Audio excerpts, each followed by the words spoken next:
Hey guys, what's up? It's Charlie here, and today you're going to find out how attractive you really are. In today's world, people are obsessed with how they look. And it's a fact that 80% of people think they are a 10 out of 10 in terms of looks. This is because our brains always think we're more attractive than we are to others. Well, this video will tell you how attractive you are scientifically, as these are real tests you can do to see how generally attractive you are without any bias. Obviously, we're all beautiful, and this test is nothing more than science. Before we get into it, leave a like and subscribe, and comment I subscribed and I'll try to reply. Coming in at number 10, we have ears and nose length. This may surprise you, but one of the most common factors as to why some people are considered less attractive by others is all to do with their nose and ears. More specifically, the length of their nose and ears. For about 80% of people, even models, their ears are too long for their nose. The tops of your ears should align with where your nose begins for optimum attractiveness. This is why sometimes, even when people such as celebrities have very large noses, they are still seen as attractive. This is often because their ears coincide and complement their nose. The lesson to be learned here? Ratios matter. So check out how your ears shape up to your nose to test how attractive you are. If they're nowhere near, don't worry, this is just one scientific way to test your attractiveness.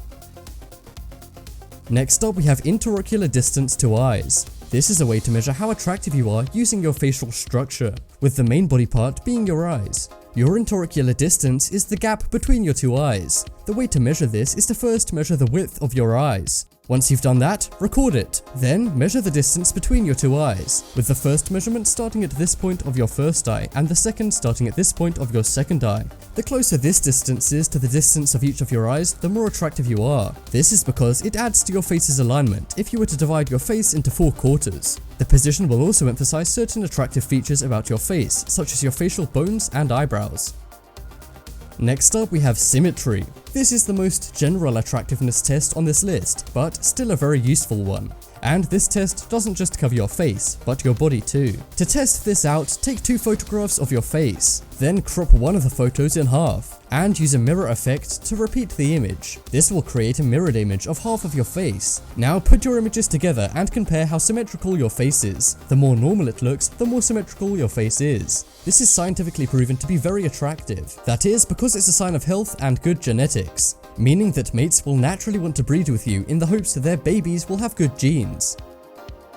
Next up, we have face length. It's something you may never have thought about, but the length of your face can actually make a massive difference as to how others perceive your attractiveness. This can be measured. First, you must know your height. So, let's say you're 1.8 meters tall. Now you must divide this by 7.5. So, we get 24 centimeters. Now, measure your head, and if your head is near 24 centimeters, then you have a good proportion of head to height. This is because the best height for a head should be your body height divided by 7.5. Let us know your head to height ratio in the comments.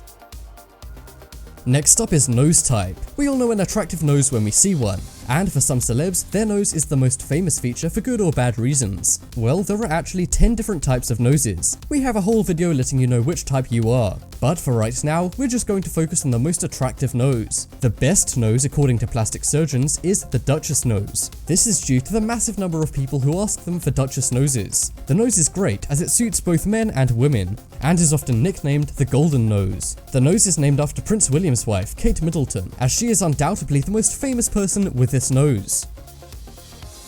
Next up is the celebrity template. This fact is so shocking and is a test you can do at home if you have an image editor on your computer. There is actually a template for scientific beauty which almost all celebrities fit into, and photographers use this template to Photoshop models' faces to look perfect. First, download the template and add it into an image editor. Then put your own face on it and scale it up or down to fit the template. The closer you fit to the template, the more scientifically attractive you are. And you can even try this with models and celebs to see how others fit. Or try the template out on your friends to make them feel good. This template is really useful, but doesn't mean you're unattractive if you don't fit into it. Sometimes a bit of uniqueness is a good thing for a person's looks.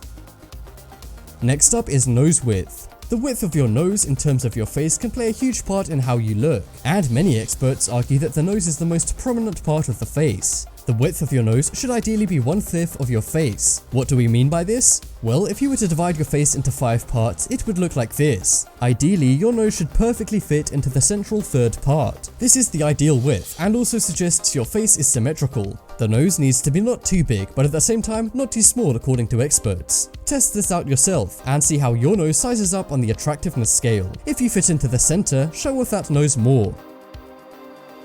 Next up is cheekbones. This is a very attractive facial feature, and it's also a rare one which only 10% of people have. Well, technically we all have them, but most of the time we can't see them. Some believe it's due to having a slim face, and while this is a factor, you also need to have naturally prominent cheekbones. In recent years, plastic surgeons have seen a rise in the number of people wanting cheekbones, and experts on human attractiveness say this feature is all about showing how healthy you are with your bones. This makes people want to mate, as their next of kin will likely have good genetics. If you have cheekbones, then you're a good mate according to scientists. Coming up next, we have mouth and nose width. We've looked at mouths and noses on this list already, but what about the ratio of the width of your nose and mouth? Well, you can easily measure this yourself. Experts say that you want your nose to align perfectly with the main section of your mouth. That is where your lips become larger than the skin on your face. This way, your nose will be perfectly in proportion to your mouth. This is apparently not only good in terms of looks, but it also makes you a good kisser, as your nose will be in the correct place on the other person's face when you kiss them. Another term for this test is the medial fifth test. So measure this up and let us know how your mouth shapes up to your nose. And if you didn't get perfect results on this test or any other test, don't worry. This is all scientific and based on averages and doesn't mean you're unattractive. Remember, we're all beautiful. And that just about wraps up this video. Check out the poll in the top right corner and you can vote for how many tests said you were attractive. But as always, thanks for watching. Check out some more videos on screen right now. Leave a like if you enjoyed, and if you haven't already, what are you waiting for? Subscribe.